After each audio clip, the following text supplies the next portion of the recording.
कालपुर, नरक का दरवाजा। बहुत समय पहले की बात है। हिमाचल की घाटियों में एक गांव बसा था कालपुर। एक ऐसा गांव जो न तो नक्शों पर सही से दिखाई देता था, न ही इंटरनेट पर उसका कोई जिक्र मिलता। यहाँ की आबादी सीमित थी और लोग ज्यादातर एक दूसरे से कम बोलते थे।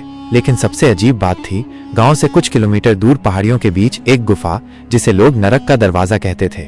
गुफा के आसपास बर्फ हमेशा जमी रहती थी, लेकिन गुफा के अंदर से गर्म हवा आती थी और हर तीसरे साल कोई न कोई व्यक्ति बिना किसी निशान के गायब हो जाता था, हमेशा के लिए।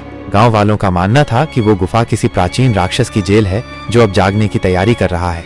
4 दोस्त, आरव, मीरा, कबीर और सना, दिल्ली यूनिवर्सिटी में पढ़ते थे और एडवेंचर के शौकीन थे। इंटरनेट पर उन्होंने एक ब्लॉग पढ़ा जिसमें कालपुर और उसकी गुफा का जिक्र था। ब्लॉग अधूरा था और लेखक ने आखिरी लाइन में लिखा था, अगर मैं वापस ना आऊं तो मेरी चेतावनी को हल्के में मत लेना।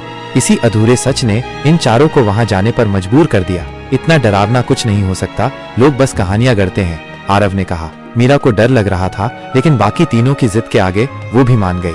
कालपुर पहुंचना आसान नहीं था। आखिरी 10 किलोमीटर का सफर इन्हें पैदल तय करना पड़ा। गांव एकदम वीरान और ठंडा था। हवा में अजीब सी महक थी, कुछ जला हुआ, कुछ सड़ा हुआ। जब वो गांव पहुंचे तो गांव के बुजुर्ग धर्मदास बाबा ने उन्हें देखा और कहा, तुम सब उस गुफा के लिए आए हो ना, वापस चले जाओ, वहाँ सिर्फ मौत है और उससे भी कुछ ज्यादा। पर युवा दिल कहाँ मानते हैं। अगले दिन सुबह सुबह चारों गुफा की ओर निकल पड़े। रास्ते में पाइन के ऊंचे पेड़ थे, पक्षी तक चुप थे।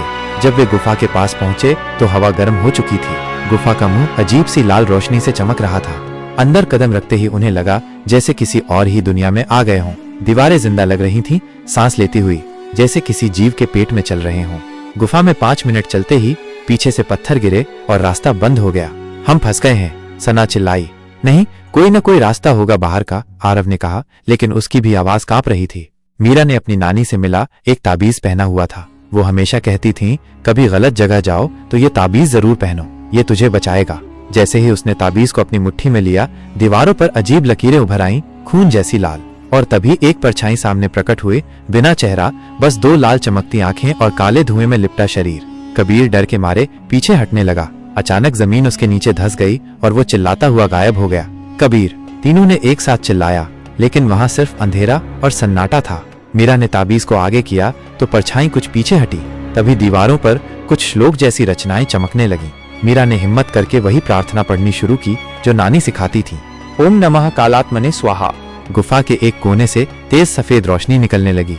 तीनों उस ओर भागे, लेकिन तभी सना ने एक डरावनी सी आवाज में कहा, रुको, यहाँ रुकना होगा। आरव और मीरा ने देखा, सना की आंखें काली हो चुकी थीं, उसकी आवाज बदल चुकी थी। सना, क्या कर रही हो? मीरा बोली, वो अब मेरी नहीं रही। परछाई की आवाज गूंजी, लेकिन मुंह किसी का नहीं हिला।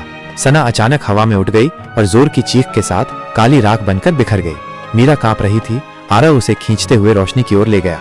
रोशनी से होते ही दोनों गुफा के बाहर आ गिरे बर्फ में। सुबह हो चुकी थी, सूरज की पहली किरणें बर्फ पर पड़ रही थीं। गांव लौटते हुए दोनों खामोश थे। धर्मदास बाबा ने दूर से आते देखा और उनकी आंखें फैल गईं। ये कैसे हो सकता है? उन्होंने फुसफुसाया। जब दोनों ने अपनी कहानी सुनाई तो गांव वालों ने कहा, जो उस गुफा में गया वो कभी वैसा नहीं लौटता। आरव और मीरा अब भी जीवित थे, लेकिन उनके चेहरे फीके थे, आंखें गहरी और शरीर से कुछ अलग सा। कुछ दिनों बाद गांव के कुएं में उनकी परछाई नहीं दिखी। उस रात धर्मदास बाबा ने आखिरी बार अपने पोते से कहा, नरक का दरवाजा कभी बंद नहीं होता, वो बस इंतजार करता है। गुफा अब भी वहीं है। हर तीसरे साल कोई न कोई उसे खोलता है और हर बार कोई न कोई भीतर चला जाता है, लेकिन बाहर जो आता है वो इंसान नहीं होता।